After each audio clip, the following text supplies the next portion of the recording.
guys, welcome back to my channel. Today we are going to discuss growth. What is growth? Increase in mass and size is known as growth. मास की बढ़ोतरी में या फिर size की बढ़ोतरी को हम लोग ग्रोथ कहते हैं. Growth is an essential feature that distinguish a child from an adult. Growth एक इसेंशियल फीचर है जो कि हमें बताता है कि child from an adult. Adult से पहले क्या था? चाइल्ड था. ठीक है, यानी ग्रोथ हुआ है चाइल्ड से लेके एडल्ट तक. ठीक है, the process of growth starts from the time of conceptions and continues until the child grows into a fully mature adult. ठीक है, इससे क्या हम समझते हैं? जो ग्रोथ है वो स्टार्ट होता है और इसका कॉन्सेप्ट ये है कि चाइल्ड के ग्रोथ से लेके फुल्ली मैच्योर हो एडल्ट तक पूरा जो प्रोसेस है वो ग्रोथ में आता है. ठीक है, the term growth and development are often use together. जो ग्रोथ एंड डेवलपमेंट है उसे हम एक साथ यूज़ कर सकते हैं, लेकिन but are not interchangeable because they represent two different facets of the dynamics of change, that is those of quantity and quality.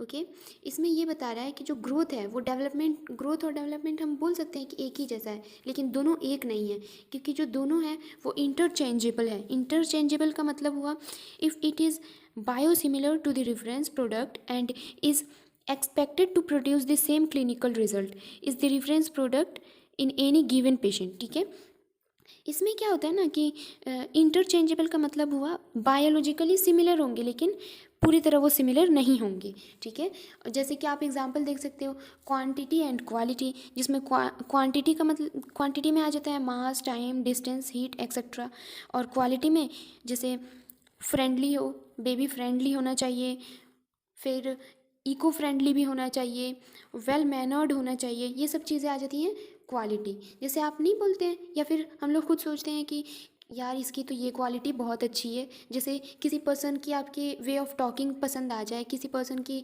Way of figure, way of each and everything which we can see into our eyes. Okay, अब next हम चलते हैं. The term growth denotes a net increase in the size और mass of tissue. जो term growth है वो हमें ये बताता है कि इंक्रीज इन साइज और मास और टिश्यू. ग्रोथ में क्या आएगा कि साइज़ बढ़ रहा है, मास बढ़ रहा है, फिर टिश्यूज़ बढ़ रहे हैं, उसको ये सारे आ जाएंगे ग्रोथ में. ठीक है, it is largely attributed to multiplication of cells and increase in the intracellular structure. ठीक है, ये लार्जली एट्रीब्यूट है. एट्रीब्यूट मतलब क्या हुआ? एट्रीब्यूट मतलब हुआ प्रॉपर्टी और features belonging to living organism. वो प्रॉपर्टी और फीचर जो एक लिविंग ऑर्गेनिज्म के अंदर होना चाहिए उसे हम बोलते हैं एट्रीब्यूट. और मल्टीप्लिकेशन ऑफ सेल्स या फिर मल्टीप्लिकेशन ऑफ सेल्स हो गया, यानी एक सेल से बढ़ के 100 सेल हो गए, मिलियंस हो गए फिर. ठीक है, और and increase in the intracellular substances, और इंट्रासेल्युलर सब्सटेंसेस भी बढ़ गए. तो ये सारी चीज़ें क्या आएंगी? ग्रोथ में आएंगी. हाइपरट्रॉफी और expansion of cell size. Hypertrophy और expansion of cell size. Hypertrophy मतलब होता है कि excess development of an organism और ए पार्ट, यानी किसी एक ऑर्गन में या किसी पार्ट में डेवलपमेंट हद से ज़्यादा हो जाए उसे हम बोलते हैं हाइपरट्रॉफी. जैसे थिकनिंग ऑफ मसल फाइबर, ये सब आते हैं हाइपरट्रॉफी में. ठीक है, हाइपरट्रॉफी और एक्सपेंशन ऑफ सेल साइज या फिर सेल साइज ही बढ़ गया. ठीक है, contributes to a lesser extent to the process of growth. इनका बहुत कम कंट्रीब्यूट रहता है ग्रोथ को आगे बढ़ाने के लिए. ठीक है, the term growth denotes a next हमारा है, ये हमारा आ गया डेवलपमेंट. ठीक है, यहाँ से अब डेवलपमेंट स्टार्ट होगा. डेवलपमेंट, अब चलें पढ़ें. Development specifies maturation of functions. ठीक है, जो डेवलपमेंट है उसका मतलब क्या होता है कि ये स्पेसिफाई करता है मैचुरेशन को, यानी विकसित करने में हेल्प करता है. बच्चे को विकसित होने में डेवलपमेंट हेल्प करता है. It is related to maturation and myelination of the nervous system. ये जो है ना, ये रिलेटेड है मैचुरेशन से, यानी विकसित प्रोसेस जिसमें बच्चा विकसित होता है उसमें. और मेलिनेशन मतलब होता है जैसे कि हम बोल सकते हैं मेलिनेशन is an insulating layer or sheath that forms around nerves including those in brain and spinal cord. मेलिनेशन में क्या होता है?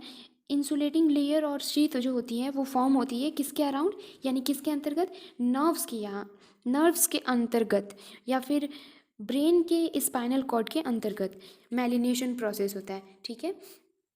तो and indicates a acquisition of a varieties of skill for optimal functioning of the individual, ठीक है। और इससे क्या होता है कि ये एक्वाइजेशन का मतलब होता है कि स्टडी ऑफ लैंग्वेज, जैसे बच्चे कोई बोलने की जो शुरुआती दौर होते हैं उन्हें कैसे हम पढ़ सकते हैं, ये सब भी बताया जाता है, ठीक है। अब नेक्स्ट हमारा है growth and development usually process concurrently while they are discussed separately। Growth और डेवलपमेंट जो है वो यूजुअली एक ही तरह की प्रोसेस है, लेकिन हम इसे एक नहीं मान सकते हैं, यानी ग्रोथ को डेवलपमेंट नहीं, डेवलपमेंट को ग्रोथ नहीं बोल सकते हैं। दोनों अलग अलग टर्म्स हैं, लेकिन वो काफ़ी क्लोजली रिलेटेड है, ठीक है। Hence factors affecting one also tend to have an impact on the other, ठीक है। जैसे कि कुछ ऐसे फैक्टर्स अफेक्टिंग हैं जो कि एक से दूसरा भारी है, ठीक है। During early embryonic period of life an exponential increase in the number of cell occur। Early embryonic periods जो होते हैं, यानी शुरुआती के जो पीरियड्स होते हैं हमारी लाइफ में आते हैं, तो उसमें क्या होता है ना, एक्सपोनेंशियल अचानक से बहुत से जो सेल्स होते हैं वो इंक्रीज करने लगते हैं नंबर ऑफ सेल्स में। At the early embryonic stage fetal cells divide and differentiate to form tissues and organ, ठीक है। जो अर्ली एम्ब्रियोनिक सेल्स होता है, यानी जो first stage of formation of embryos होता है, उसके बाद क्या होता है, जैसे फर्स्ट तो ओवम से स्पर्म फर्टिलाइज हुआ, उसके बाद जाइगोट बना, फिर वो रेप्लिकेट किया 2 से 4, 4 से 6, ऐसे बढ़ते चला गया। ये क्या होता है, इसमें बहुत ज़्यादा मल्टीप्लिकेशन होती है, वो भी सेल्स की, ठीक है। तो इसमें देखें ये बताएगा the at the early embryonic stage fetal cells divide and differentiate to form tissues and organs. जो अर्ली एम्ब्रियोनिक स्टेज होता है उसमें जो फीटल सेल्स होते हैं वो डिवाइड होते हैं, किस में डिवाइड होते हैं, टिश्यूज़ में, और टिश्यूज़ से ऑर्गन में, in the latter half of pregnancy and early childhood, ठीक है। लेकिन there is also an increase in cell size. और लास्ट के जो प्रेगनेंसी पीरियड होती है, यानी before delivery 37 week, 38 week, 36, 37 weeks, तो उसमें क्या होता है ना, जो चाइल्डहुड होती है उसकी स्टार्टिंग एज में भी इंक्रीज होती है सेल साइज के अंदर, ठीक है। This manifest as an increase in the protein to DNA ratio. और ये क्या करता है, ये हमें ये बताता है कि इसमें सबसे ज़्यादा इंक्रीज होता है प्रोटीन डीएनए में, ठीक है। प्रोटीन डीएनए की जो रेशियो है वो सबसे ज़्यादा इंक्रीज होती है। The cell size continues to increase until about 10 year of age. जो सेल साइज होता है वो 10 साल तक की स्टेज तक बढ़ता ही रहता है। The body cell remains in a state of dynamic equilibrium. Hence again cells are continuously replaced by new cells. जैसे जैसे बढ़ते 10 साल के बच्चे तक बढ़ता रहता है, उसके बाद क्या होता है कि एक ऐसा स्टेज आता है जिसमें इक्विलिब्रियम स्टेज में रहता है सारा सेल। उसमें होता है क्या कि जो सेल्स की रिप्लेसमेंट होती है वो पुराने सेल्स के जगह पे नए सेल्स से बस होती है और कुछ नहीं। The rate of turnover of cell is different tissues is variable. जो रेट ऑफ टर्नओवर है सेल्स का वो अलग है टिश्यूज़ के कंपैरिजन, ठीक है। अब नेक्स्ट हमारा है फैक्टर्स अफेक्टिंग ग्रोथ।